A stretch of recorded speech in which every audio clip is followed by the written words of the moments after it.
In December 2019, the Chinese authorities notified the world that a virus was spreading through their communities. In the following months, it spread to other countries, with cases doubling within days. This virus is the severe acute respiratory syndrome-related coronavirus 2 that causes the disease called COVID-19 and that everyone simply calls coronavirus.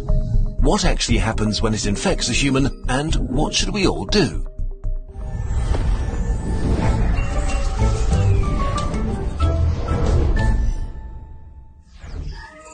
A virus is really just a hull around genetic material and a few proteins, arguably not even a living thing. It can only make more of itself by entering a living cell. Corona may spread via surfaces, but it's still uncertain how long it can survive on them. Its main way of spreading seems to be droplet infection, when people cough, or if you touch someone who's ill and then your face, say rubbing your eyes or nose.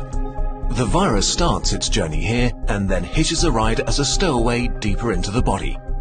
Its destinations are the intestines, the spleen or the lungs, where it can have the most dramatic effect. Even just a few coronaviruses can cause quite a dramatic situation. The lungs are lined with billions of epithelial cells.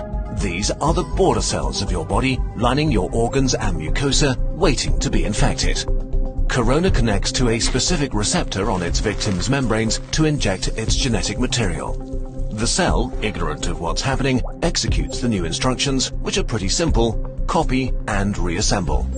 It fills up with more and more copies of the original virus until it reaches a critical point and receives one final order: self-destruct. The cell sort of melts away, releasing new corona particles, ready to attack more cells. The number of infected cells grows exponentially.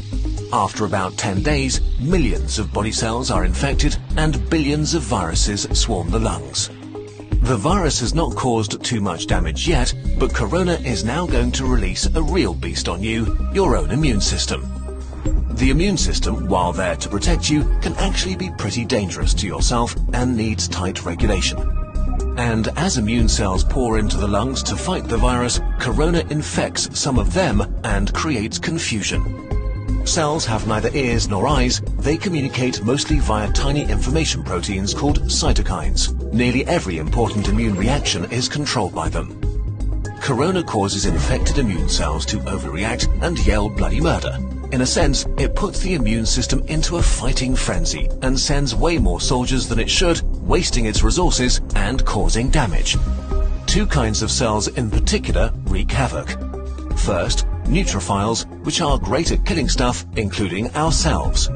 As they arrive in their thousands, they start pumping out enzymes that destroy as many friends as enemies. The other important type of cells that go into a frenzy are killer T cells, which usually order infected cells to commit controlled suicide.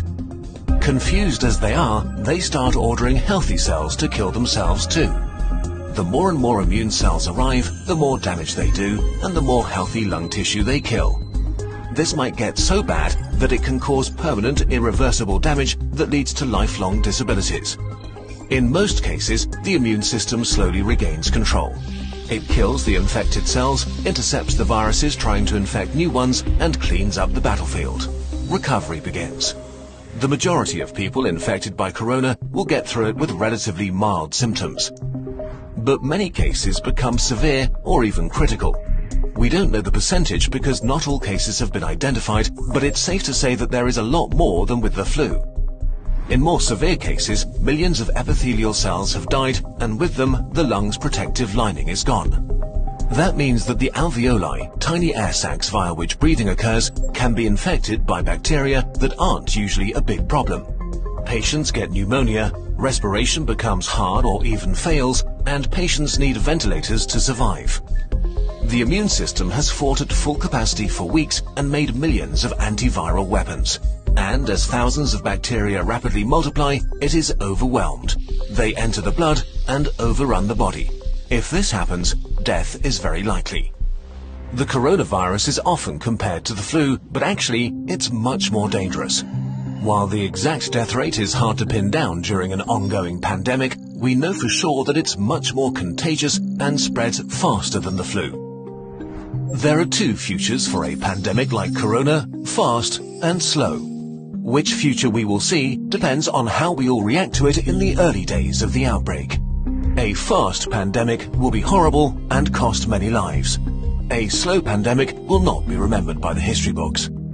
The worst-case scenario for a fast pandemic begins with a very rapid rate of infection because there are no countermeasures in place to slow it down. Why is this so bad? In a fast pandemic, many people get sick at the same time. If the numbers get too large, healthcare systems become unable to handle it. There aren't enough resources like medical staff or equipment like ventilators left to help everybody. People will die untreated. And as more healthcare workers get sick themselves, the capacity of healthcare systems falls even further. If this becomes the case, then horrible decisions will have to be made about who gets to live and who doesn't.